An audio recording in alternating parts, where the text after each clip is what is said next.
नमस्कार, मी Rajratna Jondhale. Top news मराठीच्या 9च्या बातम्यांमध्ये आपलं स्वागत. 24 तास नाही तर फक्त एका तासात आपण देशभरातील दिवसभराच्या महत्त्वाच्या राजकीय, सामाजिक, क्राईम आणि मनोरंजनासह इतर घडामोडींचा वेगवान आढावा घेणार आहोत. पाहूयात आज दिवसभरातील महत्त्वाच्या घडामोडी पुढील 1 तासात.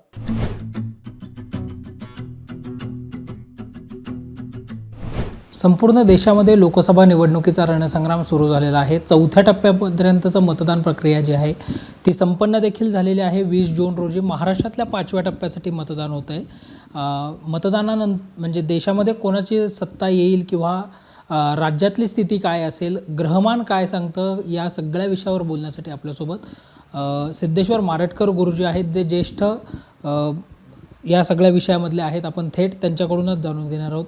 गुरुजी, तुमचं स्वागत आहे टॉप न्यूज मराठीमध्ये. आणि 4 टप्प्यामधलं मतदान प्रक्रिया पार पडलेली आहे. मतदान पाहता कल कोणाकडे जास्त अनुकूल आहे ग्रहमानानुसार? आपण आता लोकसभेचा विचार करताना भारताची पत्रिका ही डोळ्यासमोर ठेवून आपण विचार करत असतो. प्रत्येक राज्यानुसार त्याचा वेगळा अंदाज बांधता येईल, परंतु एकूणच आपल्याला भारतामध्ये आता सध्या काय परिस्थिती आहे, मग सत्ताधारी पक्ष आणि विरोधी पक्षाची परिस्थिती काय असेल याचा आपण विचार करू शकतो. तर याच्यामध्ये 2024 साली जे काही ग्रहमान आहे त्याच्यात कुठल्या इंडिया आघाडी का इंडिया आघाडी यांना पूरक असेल याचा आपल्याला विचार करता येईल. त्यासाठी इंडिया आघाडीची जी स्थापना झाली अटल बिहारी वाजपेयींनी 1998 साली केली, त्या पत्रिकेचा आपण आधार घेऊ शकतो. इंडिया आघाडीची जी आता स्थापना झाली जून 2023 रोजी, त्या पत्रिकेचा आपण त्या ठिकाणी आधार घेऊन त्याचा आपण विचार करू शकतो. तर याच्यामध्ये मुख्य प्रामुख्याने जो वाजपेयींनी जे त्या ठिकाणी स्थापना केली इंडिया आघाडीची, ती पत्रिका अतिशय बलवान आहे. तर त्यामुळे त्या नंतरच्या काळामध्ये 98 नंतरच्या काळामध्ये भाजपला एक चांगलं यश आपल्याला बघताना मिळतं आहे. आणि 2012 साली एक त्याच्या जोडीला नरेंद्र मोदी यांचं नेतृत्व जे भाजपकडं आलेलं आहे त्याचा प्रभाव आणखीन त्याच्यामध्ये आपल्याला वाढताना दिसून येतो. तर मोदींची पत्रिकासुद्धा तेवढीच त्या ठिकाणी प्रमुख म्हणून, त्या इंडियाचा प्रमुख म्हणून ते महत्त्वाचं आहे. तर इंडिया आघाडीचा प्रमुख म्हणून राहुल गांधीची पत्रिका आपल्याला विचारात घ्यावी लागेल. तर ह्या सगळ्याचा जर विचार करता आणि आपल्या जो 7 टप्प्यामध्ये एकूण मतदान होतं आहे, शेवटचं मतदान 1 जूनला होणार आहे आणि 4 जूनला निकाल आहे. तर निकालाच्या दिवशी काय ग्रहस्थिती आहे, मग ती कुठल्या नेत्याला, कुठल्या पक्षांना प्रभाव टाकते याचा विचार आपण ह्या पद्धतीमध्ये करू शकतो. तर मुळात 4 जूनला काय होतं आहे की चंद्र मेष राशीमध्ये आहे, मंगळसुद्धा मेष राशीमध्ये आहे.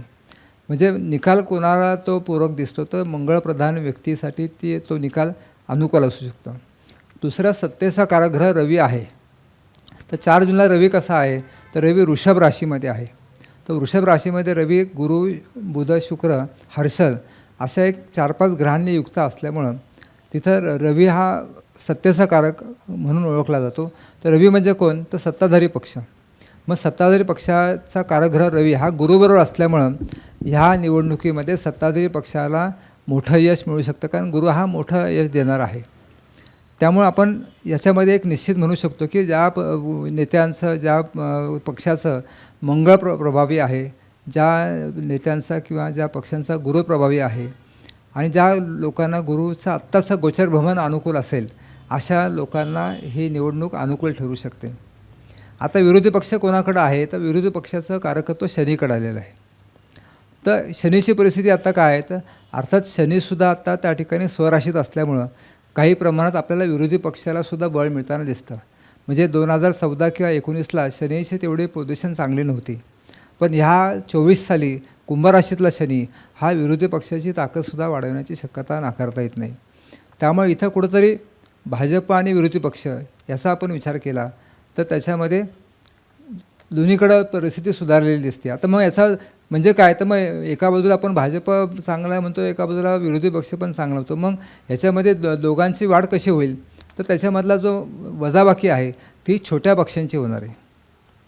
म्हणजे काँग्रेसची वाढ होईल, भाजपची वाढ होईल, पण छोटे पक्ष ह्या काळामध्ये बरेचसे नामशेष झाले असतील किंवा त्याचं त्या ठिकाणी अस्तित्व कमी झालेलं तुम्हाला दिसेल. म्हणजे छोट्या पक्षांची जी संख्या आहे ती ह्या 2 पक्षामध्ये मोठ्या विभागलेली दिसेल.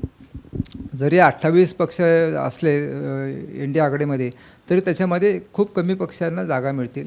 किंवा इंडिया आघाडीमध्ये सुद्धा 24 पक्ष असले तरी खूप छोट्या पक्षांना काही जागा मिळण्याची शक्यता आहे.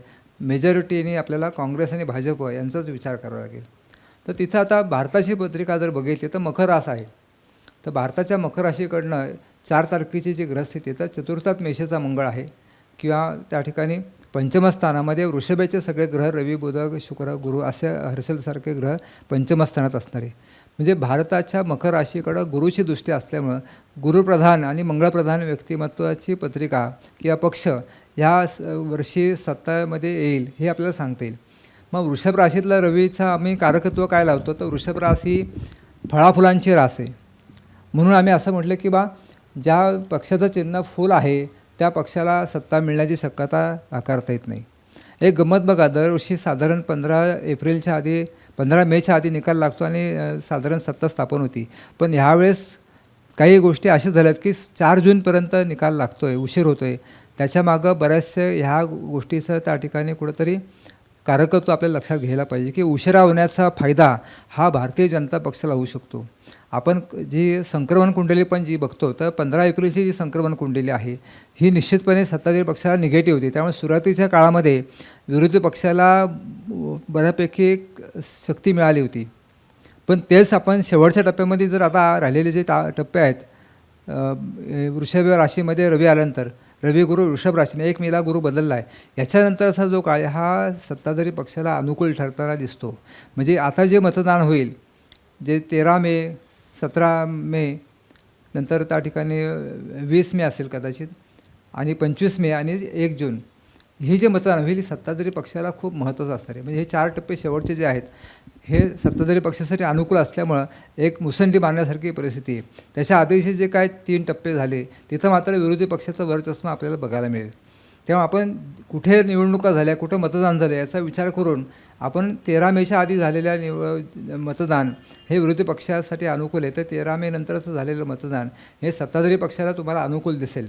हे बहुसंख्य त्या ठिकाणी खासदार हे 13 मे नंतरचे तुम्हाला सत्ताधारी पक्षाकडे आलेले दिसतील.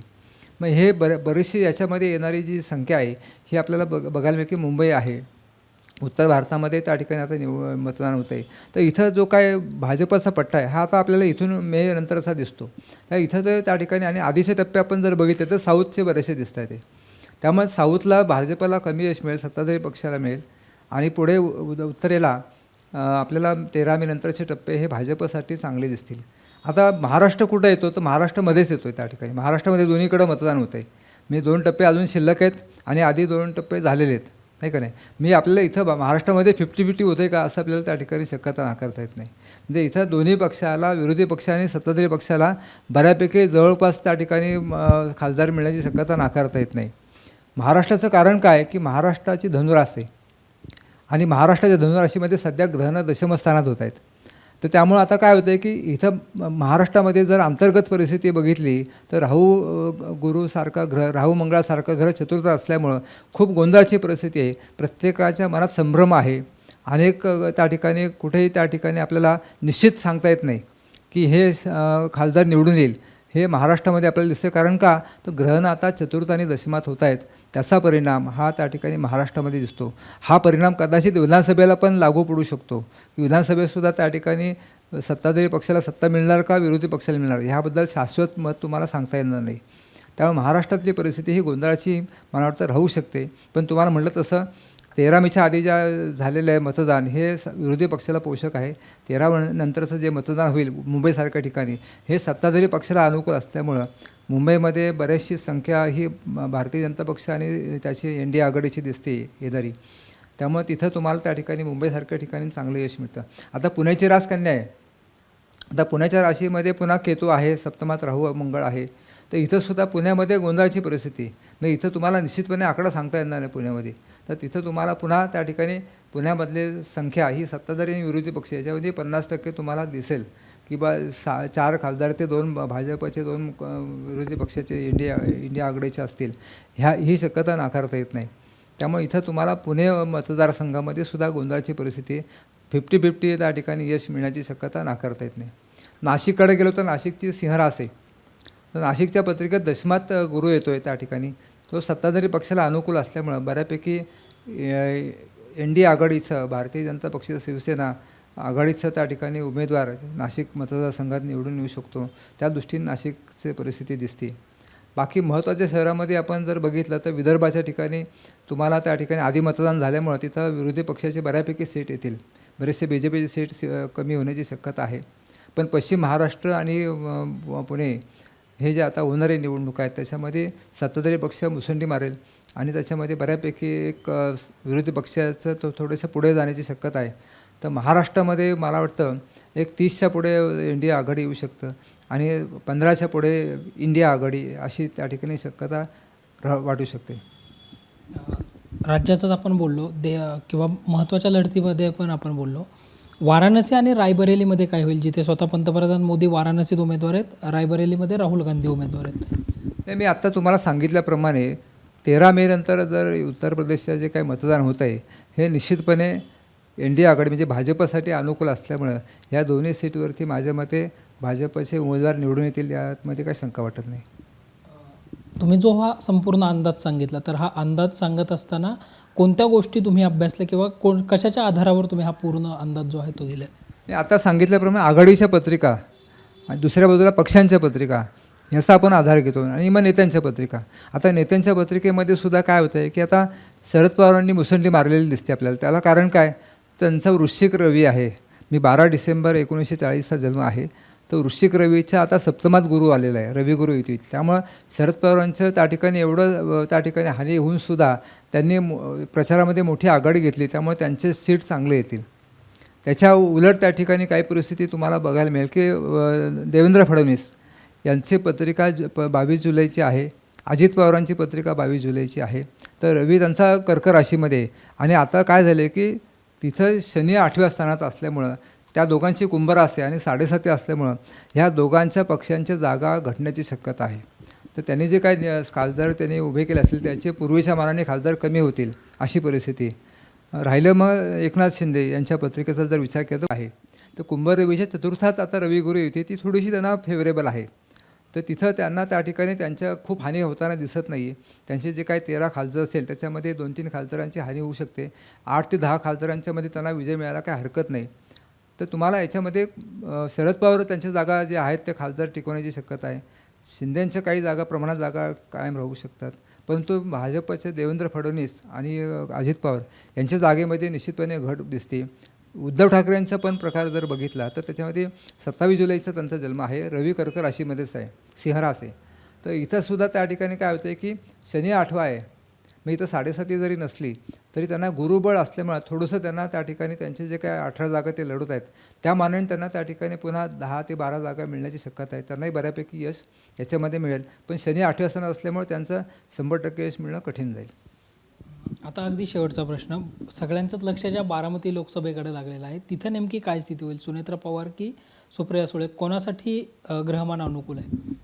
आता मी तुम्हाला आता सांगितल्याप्रमाणे थोडी ग्रहयोगाच्या दृष्टीने जर विचार केला तर ही लढत खरं तर अजित पवार आणि शरद पवार यांच्यामध्ये, म्हणजे सुप्रिया सुळे आणि सुनेत्रा पवार हे नावाला आहेत, पण खरा प्रचार हे शरद पवार आणि अजित पवार यांच्यामधला आहे.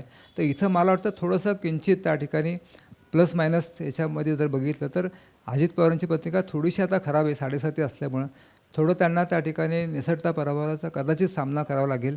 आणि शरद पवारांचं तुम्हाला सांगितलं की वृश्चिक रवी आहे आणि रवी गुरु केंद्रात असल्यामुळं त्यांना कदाचित त्यांचं त्या ठिकाणी सन्मान प्रतिष्ठा हे टिकवण्यामध्ये त्यांना यश मिळू शकतं असं मला वाटतं. कॅमेरा पर्सन पियुष एरवडेकरसह संकेत देशपांडे, टॉप न्यूज मराठी, पुणे. पिंपरी चिंचवड शहरातील एम्पायर इस्टेट परिसरात डंपरच्या मागच्या चाकाखाली चिरडून एका 27 वर्षीय तरुणाचा दुर्दैवी मृत्यू झाला.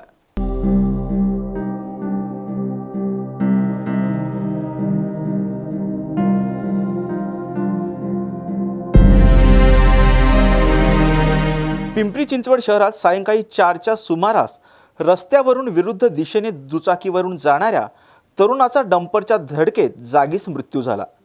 योगेश श्रीकांत संगणोर असं मृत तरुणाचं नाव आहे. तो मूळचा नांदेडचा असून पिंपरी चिंचवड शहरामध्ये काम करत होता. घटनास्थळी पिंपरी चिंचवड पोलिसांनी धाव घेत योगेशचा मृतदेह शवविच्छेदनासाठी पिंपरी चिंचवड महापालिकेच्या यशवंतराव चव्हाण रुग्णालयामध्ये पाठवला आहे. राज्यात अनेक ठिकाणी पाणी टंचाईची समस्या गंभीर होत असून पुण्यातही तशीच परिस्थिती पाहायला मिळते. पुण्यातील उपनगरांमध्ये टँकरद्वारे पाणीपुरवठा करावा लागत आहे. तर पुण्याला पाणीपुरवठा करणाऱ्या धरणांची आत्ताची पाणी पातळी पाहता किती दिवसांसाठीचा पाणीसाठा उपलब्ध आहे आणि पाणी टंचाईचे सावट कधी दूर होणार यावरचा टॉप न्यूज मराठीचा हा स्पेशल रिपोर्ट.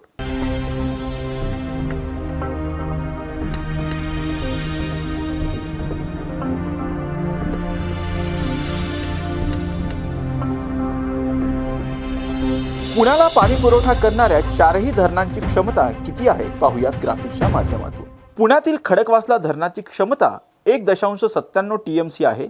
तर टेमघर धरणाची क्षमता 3.71 TMC, पानशेत धरणाची क्षमता 10.65 TMC असून पुण्याला पाणी पुरवठा करणारं सगळ्यात मोठं धरण म्हणजेच वरसगाव धरणाची क्षमता 12.82 TMC इतकी आहे. तर या क्षमतेच्या तुलनेत सध्या खडकवासला धरणात 1.21 TMC, पानशेत धरणात 2.02 TMC, टेमघर धरणात 0.49 तर वरसगाव धरणामध्ये 3.28 इतकाच पाणीसाठा उपलब्ध आहे.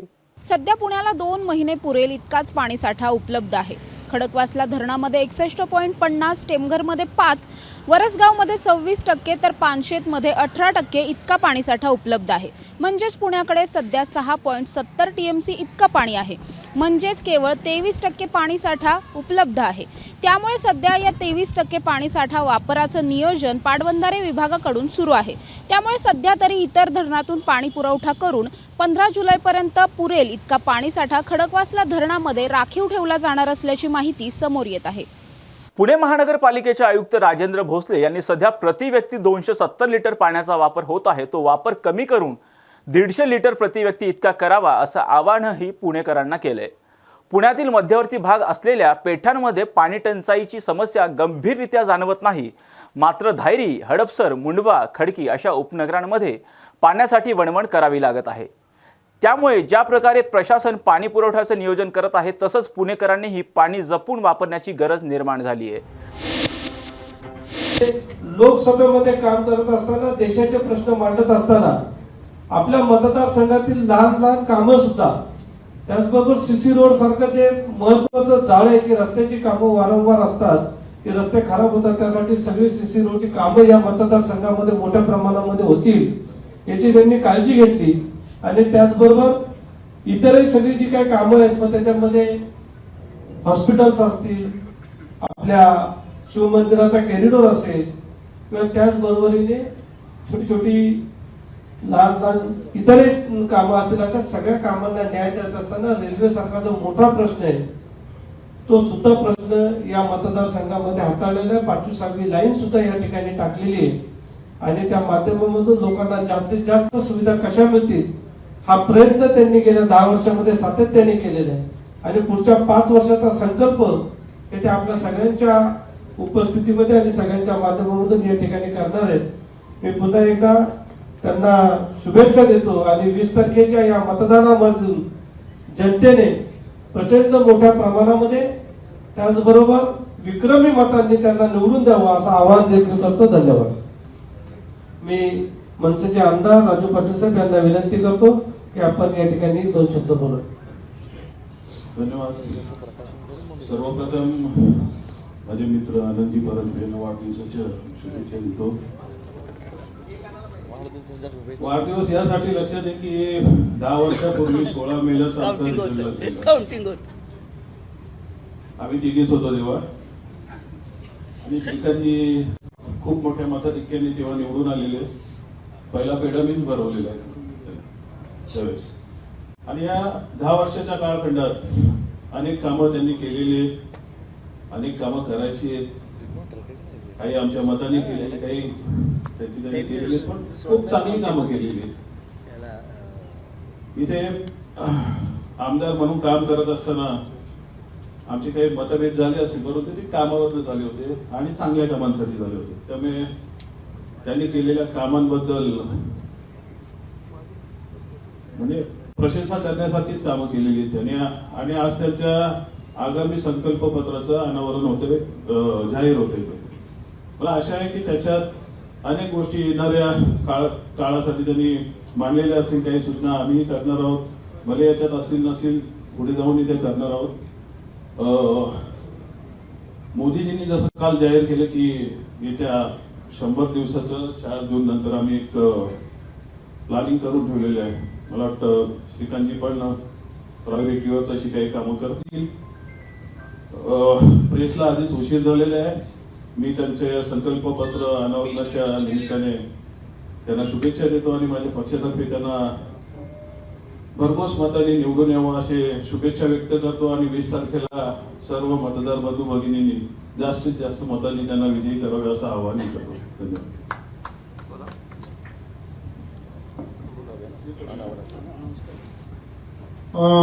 आता आपण ज्या क्षणाच्या आतुरतेने वाट पाहत होतो ते संकल्पपत्र.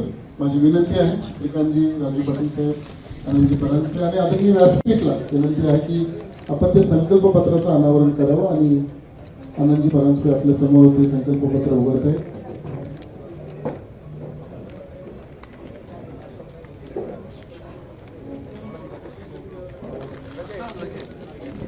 पत्रकार बांधवांना त्याची एक प्रत लगेच मिळेल.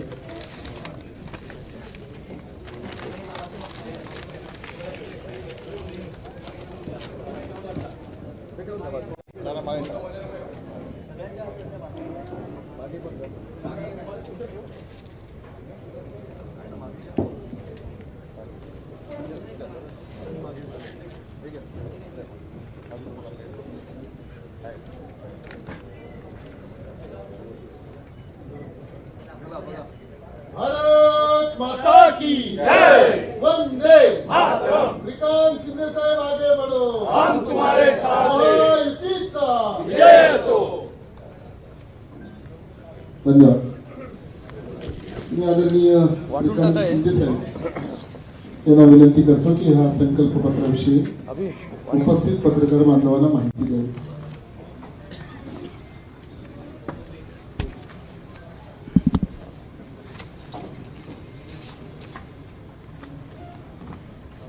सगळ्यांचं खूप खूप स्वागत आहे. सगळ्या पत्रकारांचं खूप खूप धन्यवाद. इथे अंबरनाथ, उल्हासनगर, कळवा, मुंब्रा, कल्याण, डोंबिवली सगळेच पत्रकार जे आहेत पूर्ण कल्याण लोकसभेचे या पत्रकार परिषदेसाठी, या संकल्प पत्राच्या अनावरणासाठी उपस्थित आहे. मी सगळ्यांचेच मनपूर्वक धन्यवाद व्यक्त करतो. आज या पत्रकार परिषदेसाठी माजी खासदार आनंद परांजपे साहेब, त्याचबरोबर मनसेचे आमदार राजू पाटीलजी, नाना सूर्यवंशी उपस्थित असतील, त्याचबरोबर शशिकांतजी, बंधू परोपजी, सर्वच व्यासपीठावरील उपस्थित मान्यवर. सर्वप्रथम मी या निमित्ताने माझ्या सर्व मतदारांचे मनपूर्वक धन्यवाद व्यक्त करतो की गेले 2 टर्म 2014-2019 त्यांनी मोठ्या मताधिक्याने मला निवडून दिलं. 2014ला 2.5 लाखाच्या मताधिक्याने, 2019ला 3.5 लाखाच्या मताधिक्याने. त्या सगळ्या मतदारांचं खूप खूप धन्यवाद की त्यांच्या आशीर्वादामुळे, त्यांच्या सहकार्यामुळे गेले 10 वर्ष या मतदारसंघामध्ये मी काम करू शकलो.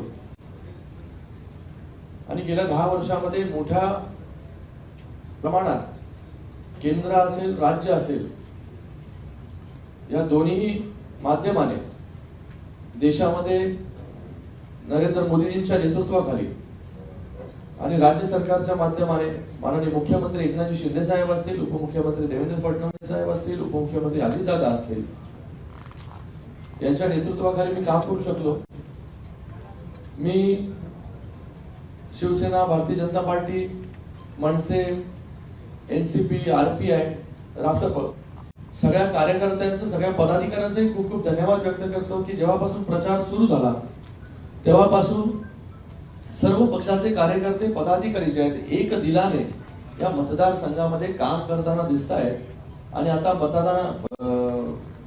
प्रचाराच्या आपण शेवटाकडे चाललोय. मोठा उत्साह सगळ्या कार्यकर्त्यांमध्ये आहे, लोकांमध्ये आहे.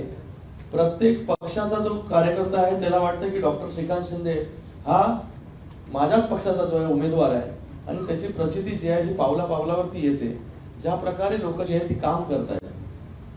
आज अजून एक आनंदाचा क्षण म्हणजे कालच या देशाचे यशस्वी प्रधानमंत्री नरेंद्र मोदी साहेबांची सभा जी आहे ही कल्याण लोकसभा आणि भिवंडी लोकसभेसाठी झाली आणि तिथे जे आहे हे त्यांनी आमच्या प्रचारासाठी सभा घेतली आणि शुभेच्छा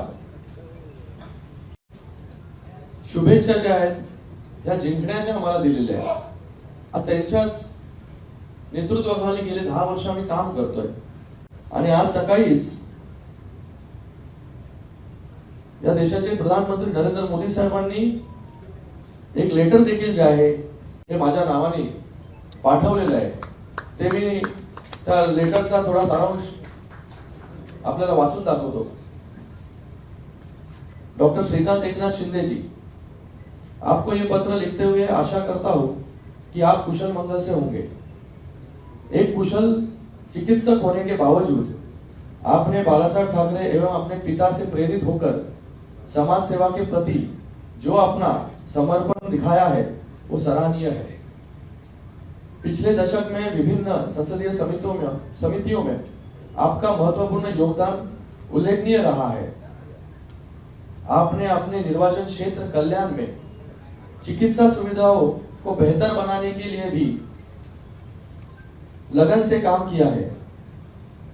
निःशुल्क चिकित्सा शिविरों के आयोजन सहित आपकी पहल से समुदाय को बहुत लाभ हुआ है और इंफ्रास्ट्रक्चर के विकास में योगदान मिला है। नए फ्लाईओवर्स के निर्माण ने कल्याण शहर में यातायात सुविधाजनक बनाया है। नए फ्लाईओवर के निर्माण ने कल्याण शहर में यातायात सुविधाजनक बनाया है। मुझे यकीन है कि कल्याण के निवासी आपकी कड़ी मेहनत को सराहेंगे और आपको फिर से सांसद के रूप में चुनेंगे। मला वाटतं हे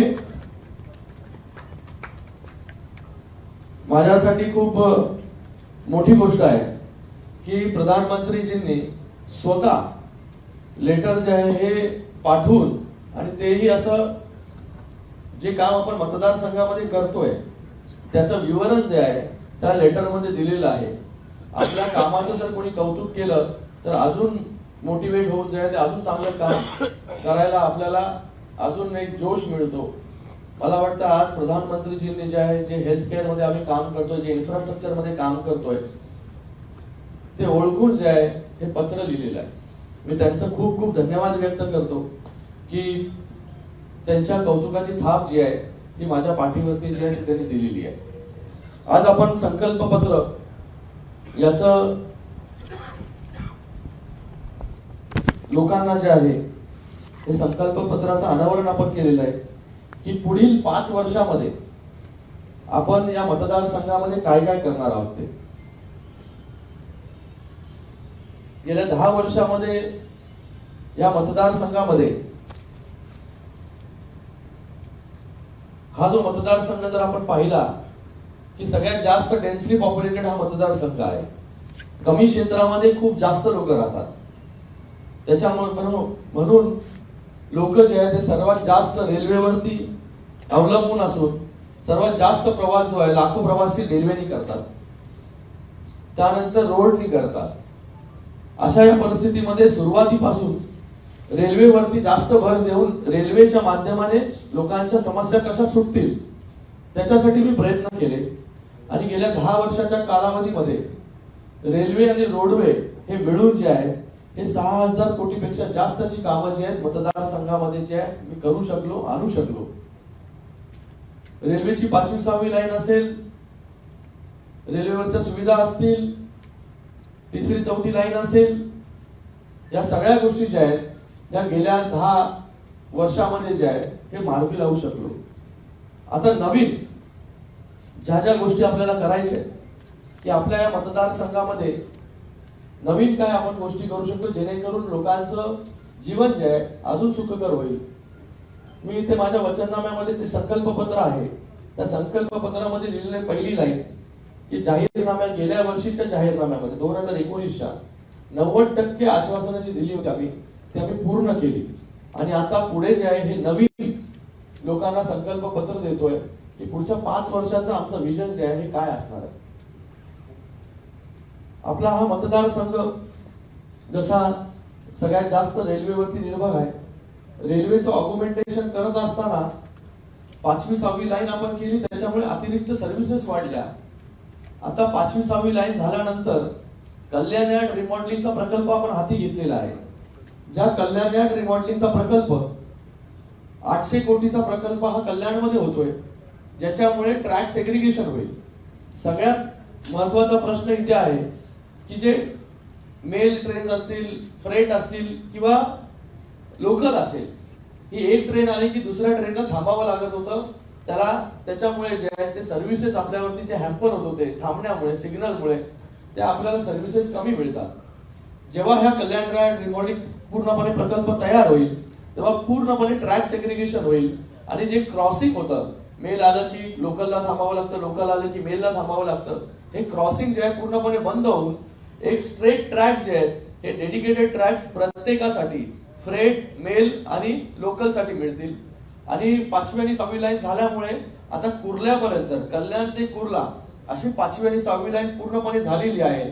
जेव्हा हा कल्याण यार्ड रिमॉडेलिंग प्रकल्प पूर्ण होईल तेव्हा आपण कल्याण ते कुर्ल्यापर्यंत जे आहे हे शटल सर्व्हिसेस जे आहे हे सुरू करू शकतो. शटल सर्व्हिसेस मध्ये कुठेच ट्रेन जी आहे ही सिग्नलला किंवा त्याचबरोबर फाटक जिथे असतील तिकडे ट्रेन्सला थांबावं लागणार नाही. फाटक यासाठी बोलतोय की आपल्या मतदारसंघामध्ये जे आहे हे 4 रेल्वे क्रॉसिंग्स होते. एक होता खारेगाव, एक होता दिवा, एक होता ठाकुर्ली आणि त्याचबरोबर पुढे कल्याण वेस्ट मध्ये. तर असे 4ही रेल्वे फाटक जे आहे हे आपण बंद केले आणि लोकांना जे आहे आता रेल्वे फाटक क्रॉस करावं लागत नाही. एक तर तिथे आरओबी झालाय किंवा एफओबी झालेला आहे आणि ट्रेन्सला थांबावं लागत नाही. त्याच्यामुळे थ्रू अँड थ्रू सर्व्हिसेस जे आहे कल्याण ते कुर्ला पुढच्या 1 वर्षामध्ये जे आहे हे शटल सर्व्हिसेस चालू करण्याचं आमचं मानस आहे. त्याच्यामध्ये आम्ही संकल्पपत्रामध्ये दिलेलं आहे. त्याचबरोबर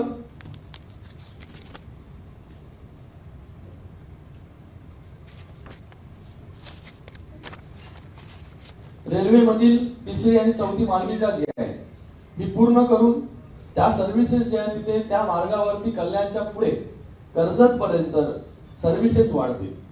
त्याचबरोबर चिखलोली रेल्वे स्टेशन आपण मंजूर केलं की गेले अनेक वर्ष 30-40 वर्ष वाट पाहत होते लोक. चिखलोली स्थानक मंजूर केलं, ते लवकरात लवकर पूर्ण होऊन चिखलोलीला देखील जे आहे हे ट्रेन्स थांबतील, जेणेकरून अंबरनाथ आणि बदलापूरवरचा लोड जो आहे हा मोठ्या प्रमाणामध्ये कमी होईल.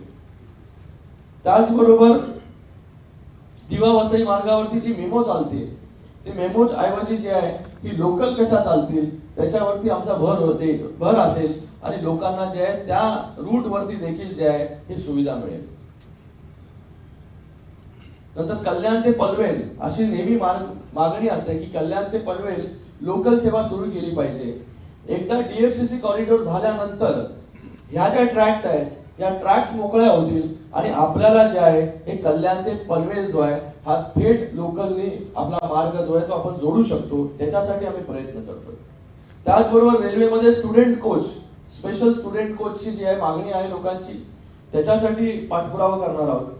त्याचबरोबर कल्याण कर्जत आणि कल्याण कसारा शटल सेवा आपल्याला सुरू करायची आहे. कोकणामध्ये जाणाऱ्या ट्रेन ज्या त्याच्या फ्रिक्वेन्सी ज्या आहेत त्या वाढवायच्या आहेत. दिव्यामध्ये नेहमी मागणी असते की दिव्याला जे आहे ते कोकणच्या रेल्वे ट्रेन ज्या आहेत त्या थांबल्या पाहिजे. आम्ही पाठपुरावा केला, पण दिव्यावरती जे टर्निंग आहे त्याच्यामुळे त्या टर्निंगमुळे जे आहे ते प्लॅटफॉर्मची लांबी जी आहे ती वाढू शकत नाही. त्याच्यामुळे सगळ्या लोकल ट्रेन म्हणजे कोकणच्या ट्रेन ज्या आहेत ते तिथे थांबू शकत नाही आपण. आम्ही त्याच्यावरती आता नवीन एक मार्ग आणि मागणी करणार आहोत की पुढे दातिवली स्थानक इमिजिएटली आहे, त्या दातिवलीला जर आम्ही कन्वर्ट करू शकलो कोकण रेल्वेसाठी, ज्या मेल ट्रेन्स आहेत ज्या तिथे थांबवल्या आणि फक्त लोकल ज्या आहेत या दिव्या स्थानकावरती थांबल्या, तर मला वाटतं एक मोठी सुविधा जी आहे ती दिवेकरांना आणि आजूबाजूच्या लोकांना मिळेल. कोकणवासी खूप मोठ्या प्रमाणामध्ये तिथे राहतात आणि दिवा आणि दातिवलीमध्ये डिस्टन्स जास्त नाही, त्याचा ऍक्सेस जो आहे हा चांगल्या प्रकारे करून लोकांना दोन्ही स्टेशन जे आहेत हे हाकेच्या अंतरावरती मिळतील. त्याचबरोबर प्रत्येक रेल्वे स्थानकावरती जो आहे तो ट्रॉमा सेंटर, आपल्याला प्रायमरी हेल्थ केअर सेंटर असतं पण ट्रॉमा सेंटर नसतो. जे जास्त लोड घेतात जे स्टेशन आणि जिथे जास्त ऍक्सिडेंट होतात अशा ठिकाणी जे आहे हे गोल्डन आवर मध्ये पेशंटला जे आहे ही ट्रीटमेंट लागते. त्याच्यासाठी आपण प्रत्येक स्टेशनवरती नाही, जिथे जास्त गरज असेल तिथे ट्रॉमा सेंटर म्हणजे इमिजिएटली पेशंट तिथे गेला की त्याची ट्रीटमेंट जी आहे ती तिथल्या तिथे होईल किंवा नजदीकच्या जो हॉस्पिटल आहे तिथे होईल. आपण याच्या अगोदर 1 रुपये क्लिनिक जे आहे ते प्रत्येक रेल्वे स्टेशनवरती ऑलरेडी जे आहे सुरू केलेलं आहे.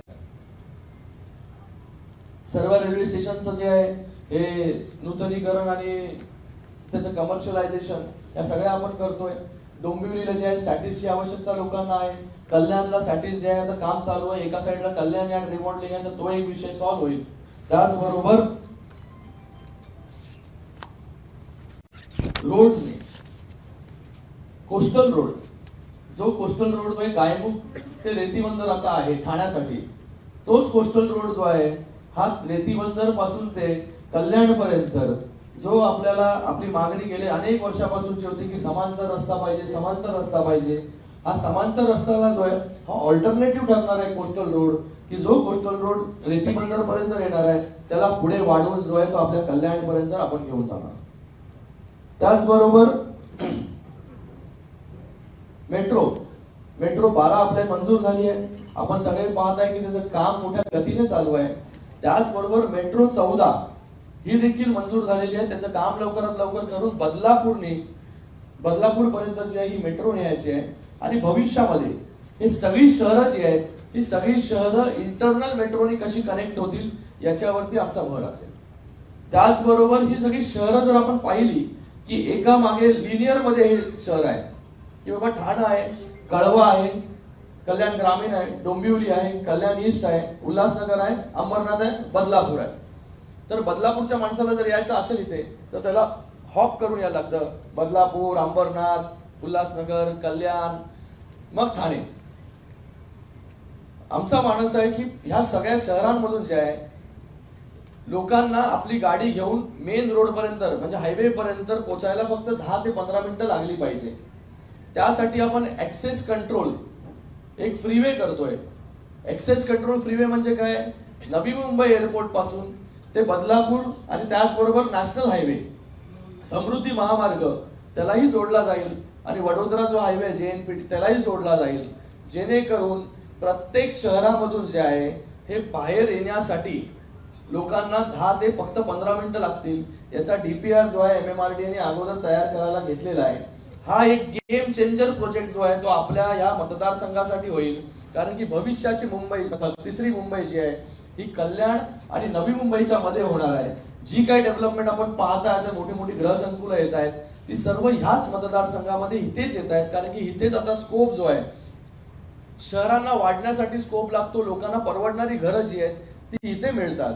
त्याच्यासाठी भविष्याचा विचार करून कितीही जरी डेव्हलपमेंट झाली तरी हा ऍक्सेस कंट्रोल रोड जेव्हा होईल पूर्ण नवी मुंबई पासून ते थेट या सगळ्या शहरांना पॅरलल जाईल आणि एक एक आर्म जो आहे तो या शहरांच्या आतमध्ये जाईल. त्याचा DPR बनायला म्हणजे DPR बनतोय, तयार होऊन हा एक गेम चेंजर प्रोजेक्ट जो आहे तो पुढच्या टेन्युअर मध्ये आम्हाला कंप्लीट करायचा आहे. त्याचबरोबर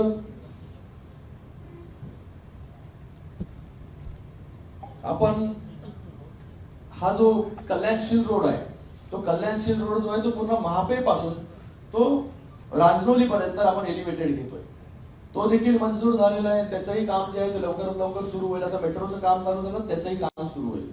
त्याचबरोबर KB रोड असेल तर KB रोड मध्ये जो आहे तो एलिव्हेटेड आपण KB रोड करतोय की डायरेक्ट शहाड वरून ते थेट फॉरेस्ट नाक्यापर्यंत.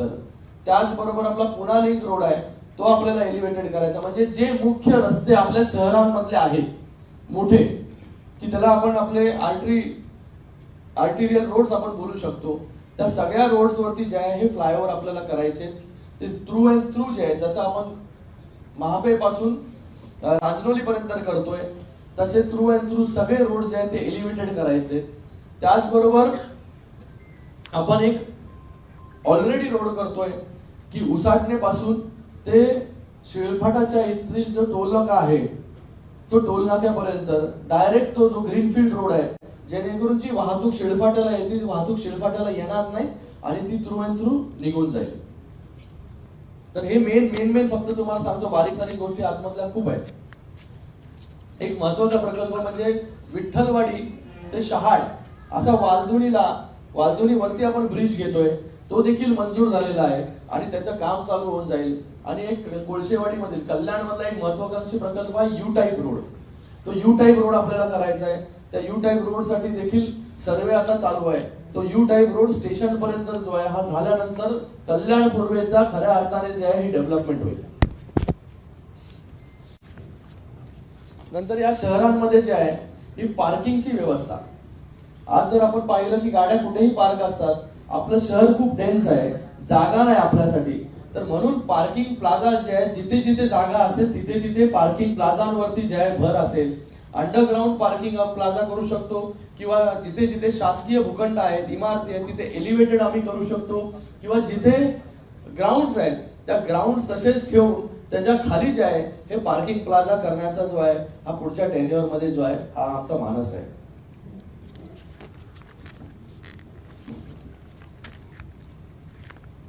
आरोग्य सुविधा आपण जर पाहिलं असेल की उल्हासनगरमध्ये ऑलरेडी आपण आरोग्य सुविधेवरती भर दिलेला आहे की उल्हासनगर म्युनिसिपल कॉर्पोरेशनच्या माध्यमाने पीपीपी तत्वावरती आपण 200 बेडचं नो कॅश काउंटर म्हणजे पूर्णपणे मोफत हॉस्पिटल आपण सुरू केलंय.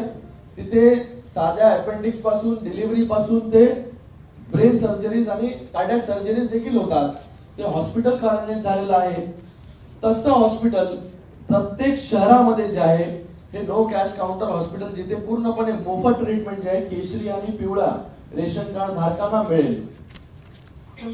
आपण डोंबिवलीमध्ये ऑलरेडी जे आहे कॅन्सर हॉस्पिटलचं काम सुरू केलेलं आहे.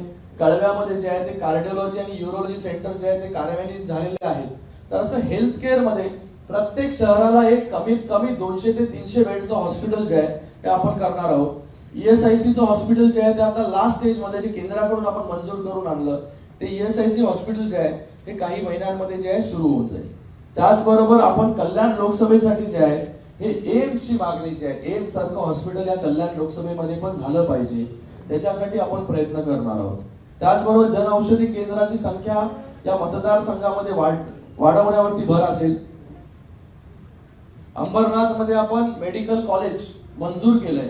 ते पुढच्या 2 वर्षांमध्ये जे आहे हे मेडिकल कॉलेज पूर्णपणे बनून तयार होईल ह्याच्यावरती भर असेल फॉलोअप साठी.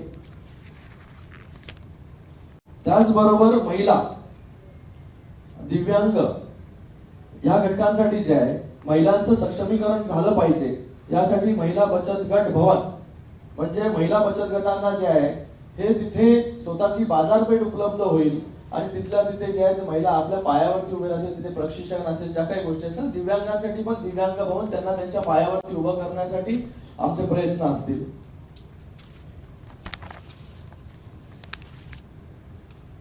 आम्ही अंबरनाथ मध्ये एक UPSC आणि MPSC सेंटर केलं. त्याच्यामध्ये IAS आणि IPS चं प्रशिक्षण MPSC चं प्रशिक्षण जे आहे हे अंबरनाथ मध्येच आता मुलांना मिळतं. असं प्रशिक्षण केंद्र जे आहे हे मतदारसंघामध्ये बहुतेक ठिकाणी पुढील 5 वर्षामध्ये 2 ते 3 ठिकाणी जे आहे हे असे प्रशिक्षण केंद्र जे आहे हे उभारण्यावरती आमचा भर असेल. शाळा ज्या आहेत या शाळा कशा स्मार्ट होतील त्याच्यासाठी जे आहे हे आमचं एक धोरण आहे की सगळ्या शाळा जिल्हा परिषदच्या असेल नगरपालिकेच्या असतील महापालिकेच्या असतील त्याच्यामध्ये जे प्रायव्हेट शाळेमध्ये जसं शिक्षण मिळतं तसं शिक्षण जे आहे त्या शाळांमध्ये मिळेल याच्यासाठी प्रयत्न असतील. त्याचबरोबर आपल्या अंबरनाथ मध्ये ITI आहे त्याला अपग्रेडेशन करण्याचं काम भविष्यामध्ये करणार आहोत. रोजगार एम्प्लॉयमेंट जनरेशन आपण अंतर्लीमध्ये एक हब मंजूर केलेला आहे महाराष्ट्र हब जो स्टार्टअप्स आणि इन्क्युबेटर साठी हँड होल्डिंग करणार. म्हणजे काय करणार आपला महाराष्ट्र जो आहे हा स्टार्टअप्स मध्ये नंबर 1 आहे. पण आता आपल्या ग्रामीण भागामध्ये खूप इनोव्हेटर्स असतात खूप इनोव्हेशन करणारी मुलं आहेत पण त्यांना जी टेक्नॉलॉजी पाहिजे ज्याच्यावरती ते एक्सपेरिमेंट करू शकतात ती टेक्नॉलॉजी आपल्याकडे कुठे एका रूफच्या अंडरमध्ये अवेलेबल नाही. ते साधं कार्पेंटरी पासून ते AI पर्यंत ड्रोन पर्यंत त्या सगळ्या गोष्टी ज्या आहेत हे त्या महाहब मध्ये असतील. मुलं तिथे येतील त्यांचं ते इनोव्हेशन डोक्यामध्ये आहे ती कल्पना जी डोक्यामध्ये ती तिथे सत्यामध्ये उतरवतील. त्यांना बँकचं लोन असेल त्यांना हँड होल्डिंग करणं असेल या सगळ्या गोष्टी ज्या आहेत सरकारच्या माध्यमाने करण्याचा आमचा मानस आहे. त्याच्यासाठी महाहब जो आहे तो मंजूर आहे तो लवकरात लवकर पूर्ण करणार. आणि याच्या अगोदर आपल्याला 200 कोटी रुपये जे आहेत टाटा इन्स्टिट्यूट कडून मिळालेले आहेत त्याच्यासाठी centre for invention centre for innovation incubation आणि ट्रेनिंग हे जे आहे हे अंबरनाथ आणि डोंबिवलीमध्ये आपण करतोय. जेणेकरून अंबरनाथ म्युन्सिपल कॉर्पोरेशनच्या लिमिटमध्ये जे MIDCs आहेत किंवा डोंबिवलीमध्ये जे MIDCs आहेत त्या MIDC मध्ये लागणारं स्किल्ड फोर्स, त्याच्यामध्ये लेबरच जॉब असेल ते पूर्ण वरच्या ऑफिसर्सच्या रँक पर्यंतचं त्यांना जे जे प्रशिक्षण लागेल ते प्रशिक्षण जे आहे त्या CIIT सेंटर मधून मिळणार. तर एम्प्लॉयमेंट जास्तीत जास्त जनरेशन कसं करू शकतो त्याच्यावरती भर असेल. MIDC आपण जी आहे ती आपल्या पालेमध्ये एक्सटेंडेड MIDC आपण आणलेली ऑलरेडी, तिथे चांगल्या फॅक्टरीज जे आहेत, गुंतवणूक जे आहे ते तिथे येतील, त्याच्यासाठी आपण प्रयत्न करणार आहोत.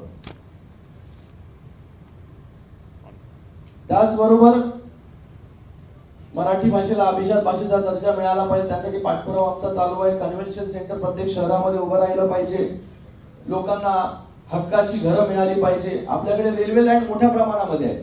आज रेल्वेवरती बाधित होणारे लोकांची संख्या पण, रेल्वे लाईनवरती बाधित होणाऱ्या लोकांची संख्या खूप मोठ्या संख्येमध्ये आहे. वारंवार जो आहे तो पाठपुरावा आपण केंद्राकडून करतोय की रेल्वे म्हणजे केंद्र सरकार आणि राज्य सरकार मिळून जे आहे एक धोरण बनवेल आणि त्या धोरणाने ज्या ज्या रेल्वे लाईन्सवरच्या जे जी घरं आहेत त्या सगळ्या घरांचं पुनर्वसन जे आहे हे दोन्ही केंद्र सरकार आणि राज्य सरकार मिळून एक धोरण बनवून त्यांना स्वतः हक्काचं त्यांचं घर जे आहे ते मिळून जाईल. जसं आता आपण उल्हासनगर साठी UDCPR वेगळा रेग्युलरायझेशन आपण केलं की उल्हासनगरचे सगळी घरं जी आहेत ती रेग्युलराइज केली, तशा प्रकारचं धोरण जे आहे ते आपण तिथे करणार आहोत. त्याचबरोबर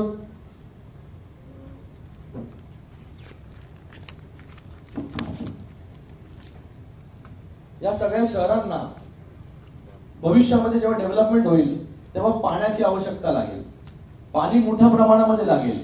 आपल्याला माहिती आहे 27 गावांमध्ये आपण अमृत योजना केली, पण आता या सगळी शहरं वाढत असताना यांना स्वतःचं धरण त्याची गरज आहे. माननीय मुख्यमंत्री एकनाथजी शिंदे साहेबांनी ऑलरेडी त्याच्यावरती काम करायला MMRD ला सांगितलेलं आहे. काळू हे धरण जे आहे स्वतंत्र आपल्या या मतदारसंघांसाठी जे आहे त्या सगळ्या शहरांसाठी होईल, त्याच्यावरती काम सुरू आहे. पण त्याचबरोबर कुशिवलीचा डॅम असेल किंवा पोशीर असेल, या तिन्ही नद्यांवरती जे आहे हे धरण बांधून आपल्या या सगळ्या शहरांसाठी भविष्याचा पुढचा 20 वर्षाचा विचार करून ही सगळ्या नद्यांवरती जे धरण करून या सगळ्या शहरांना स्वतःचं पाण्याचं स्तोत्र निर्माण जे आहे हे पुढच्या 5 वर्षामध्ये आम्ही करणार आहोत. त्याचबरोबर स्पोर्ट्समध्ये प्रत्येक शहरामध्ये जे आहे एक स्पोर्ट्स अकॅडमी जे आहे, स्पोर्ट्स सेंटर किंवा स्टेडियम, जसं अंबरनाथमध्ये शूटिंग रेंज केलं तिथे स्पोर्ट्स स्टेडियमचं काम चालू आहे. प्रत्येक शहरामध्ये जे आहे एक स्पोर्ट्स स्टेडियम जे आहे हे उभं राहायला पाहिजे. ते आमचं काम असणार आहे. पुढच्या 5 वर्षांमध्ये सगळ्या शहरांमध्ये एक स्टेडियम जे आहे ते उभं राहील. ग्रामीण विकास म्हणजे चांगले रस्ते, तिथे पाणी पुरवठा, या सगळ्या गोष्टी करणार आहोत. त्याचबरोबर आपलं प्राचीन शिव मंदिर आहे, प्राचीन शिव मंदिर त्याचा विकास आपण करतोय. 150 कोटी रुपये त्याला मंजूर आहे. ते लवकरात लवकर करून घेऊन खिडकाळी जी आहे त्याचंही रिडेव्हलपमेंट जे आहे हे आजूबाजूच्या परिसराचं सुशोभीकरण जे आहे ते ऑलरेडी सुरू झालेलं आहे. त्याचबरोबर प्रत्येक शहरामध्ये चांगले पार्क्स असतील, चांगल्या सुविधा लोकांना मिळतील मूलभूत. आता आपण रस्ते जे आहे या आपल्या मतदारसंघामधला जो आहे हा प्रश्न निकाली काढलेला आहे. 70% रस्ते पूर्ण झाले सिमेंट कॉन्क्रीट. पुढच्या 2 वर्षामध्ये 100% रस्ते जे सिमेंट कॉन्क्रीटचे होतील. आणि हा कल्याण लोकसभा एकमात्र लोकसभा असेल की तिथे सगळ्याचे सगळे रस्ते जे आहेत सिमेंट कॉन्क्रीटचे असतील. एकात्मिक शासकीय कार्यालय म्हणजे एकाच ठिकाणी सगळ्या शासकीय व्यवस्था ज्या आहेत या मिळतील, त्याच्यासाठी आम्ही प्रयत्न करणार आहोत. या सगळ्या शहरांना उद्भवणारा डम्पिंगचा प्रश्न आहे. आम्ही अंबरनाथमध्ये एक एक्सपेरिमेंट आणि मॉडेल केला. अंबरनाथ, उल्हासनगर आणि बदलापूर या तिन्ही शहरांना मिळून एकात्मिक प्रकल्प आम्ही केला सॉलिड वेस्ट मॅनेजमेंटचा.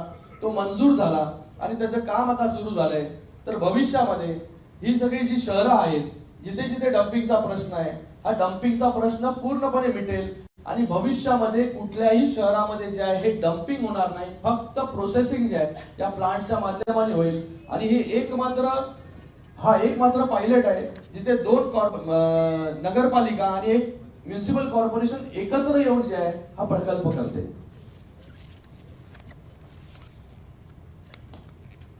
मला वाटतं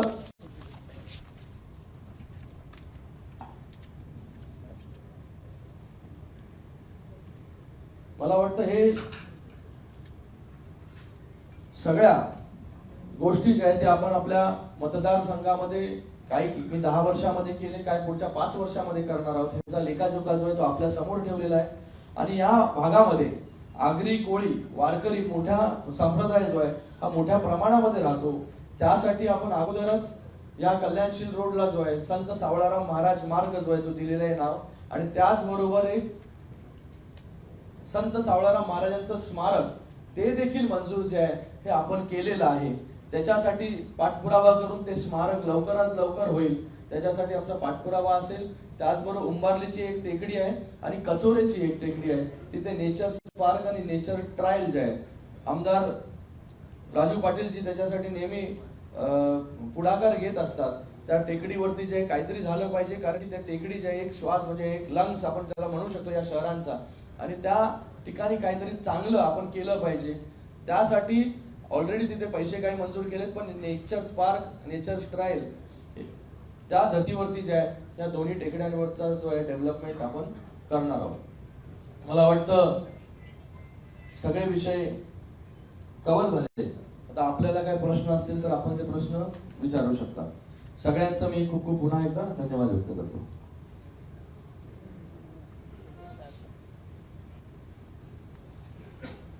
बोला.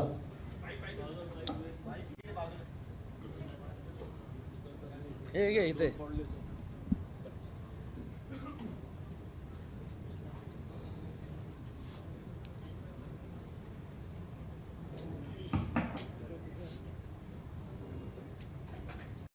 बोला ना, बोला, आवाज येतो मला, बोला. कौन सा न्यूज? हेलो हेलो उसके बाद मुस्लिम समाज को अभी तक उल्लासनगर में हेलो, हाँ बोलो. उसके बाद अभी तक मुस्लिम समाज को, sorry to interrupt everyone, first of all very good morning sir. मैं उल्लासनगर दर्पण न्यूज से चली सिंह में 2-3 ज्वलंत मुद्दे लेकर आया था. उसमें से एक आपने क्लियर कर दिया कि डंपिंग ग्राउंड का विषय, और उसके बाद हमारे जो उल्लासनगर में मुस्लिम समाज को दफन भूमि नहीं, एक यह मुद्दा है. और उसके बाद टाउन हॉल जिस प्रकार लीज पर दिया जाता है, हर प्रोग्राम्स के लिए दिया जाता है, जो सिंधु भवन है उसे खड़ा किया गया, क्या वो भी बीओटी में आएगा? और हमने 4 महीने पहले आपको एक पत्र दिया था कि सिंधु भवन में जो खुशी स्वर्गीय खुशी मटाई है उन्हें भी एक जगह मिलनी चाहिए ताकि वो भी एक सांस्कृतिक कार्यक्रम कर सके. अभी ये जो है देश का इलेक्शन है, ये बाकी ये जो है ये हमारा देश का इलेक्शन है. मोदी जी के नेतृत्व में हम लोग इलेक्शन लड़ रहे हैं. बड़े बड़े विषय जो है हम लोग यहाँ पर लेंगे, और ये जो विषय सब है हम उसके लिए लोकल मीटिंग जो है 20 तारीख के बाद लगाएंगे. तहे दिल से धन्यवाद आपको सर.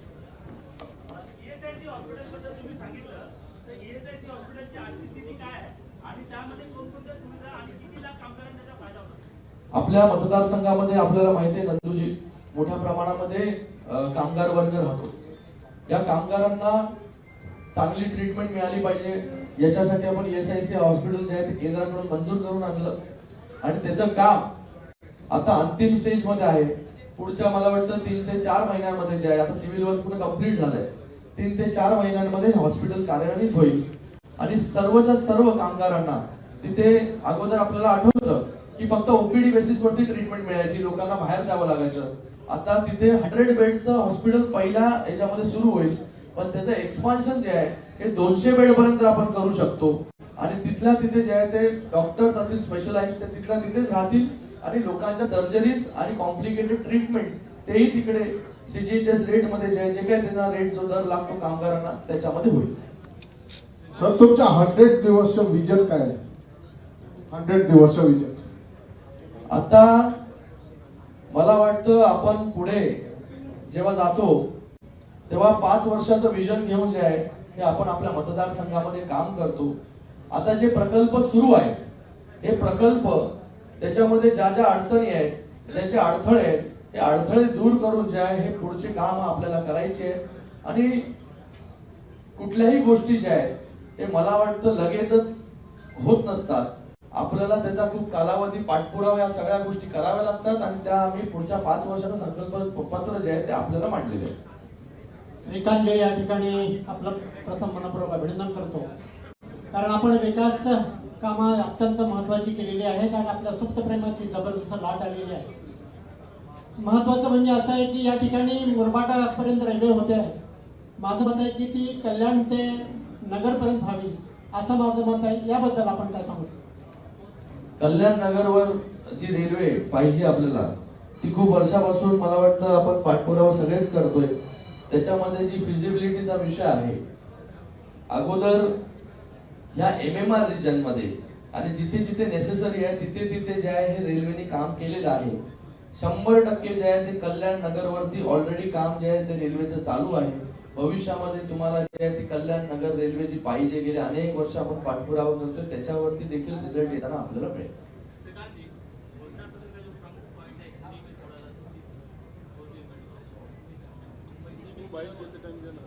बाईट देतो आपण, बाईट देतो. हिंदी का संकल्प पत्र भी है हमारे पास, दोनों में छापे. नमस्कार सर. सर, उल्लासनगर को सिंधु नगर बनाने का जो लोगों ने बोला था कि उल्लासनगर को सिंधु नाम दिया जाए, सिंधु नगर का नाम, मुझे लगता है ये सबकी मांग है बहुत सालों से. उसके ऊपर जो है पॉलिसी डिसीजन जो है राज्य सरकार का ये विषय है, उसके ऊपर हम लोग चर्चा करेंगे और जो लोगों का हित का होगा वो हम लोग करेंगे. और सर सिंधु नगर का ये भी सिंधियों का सवाल है कि डीडी जो कि दूरदर्शन चैनल है 24 आवर्स, हाँ, उसके लिए पूरा कोशिश करेंगे ऊपर, वो केंद्र का विषय है हमारा. और सर एक और सवाल था कि सिंधी मूवीज को टैक्स फ्री किया जाए और सिंधी जो आर्टिस्ट हैं, मुझे लगता है कि अभी जो सिंधी हो, मराठी हो, गुजराती हो, उत्तर भारतीय हो, उन सभी का स्वाभिमान जो है अबाधित रखने के लिए जो हम कर सकेंगे वो हम करने की कोशिश जो है और प्रयास जो है यहाँ पर करेंगे. मैं आप सभी का, सभी पत्रकारों का बहुत बहुत धन्यवाद अदा करता हूँ. एक मिनिट. झोपडपट्टी वासियांचा जो प्रश्न आहे, रेल्वेच्या बाजूला ज्या झोपडपट्ट्या आहेत, तर राज्य आणि सेंट्रल ह्या सर्वांनी मिळून SRAच्या माध्यमातून जसं विकास केला जातो तसं सर्व झोपडपट्टी वासियांचा विकास करून शहराला जास्त सुशोभीकरण करावं एवढी विनंती. मी माझ्या याच्यामध्ये म्हणालो तुम्हाला की केंद्र आणि राज्य सरकारकडून पॉलिसी जी आहे हे पॉलिसी बनवणार आपण आणि झोपडपट्टीसाठी जो आहे तो हक्काचं घर त्यांचं हे देण्याचं काम करणार. आजच्या 9च्या बातमीपत्रात इथे थांबण्याची वेळ झाली. पाहत राहा टॉप न्यूज मराठी, आपला महाराष्ट्र, आपली बातमी.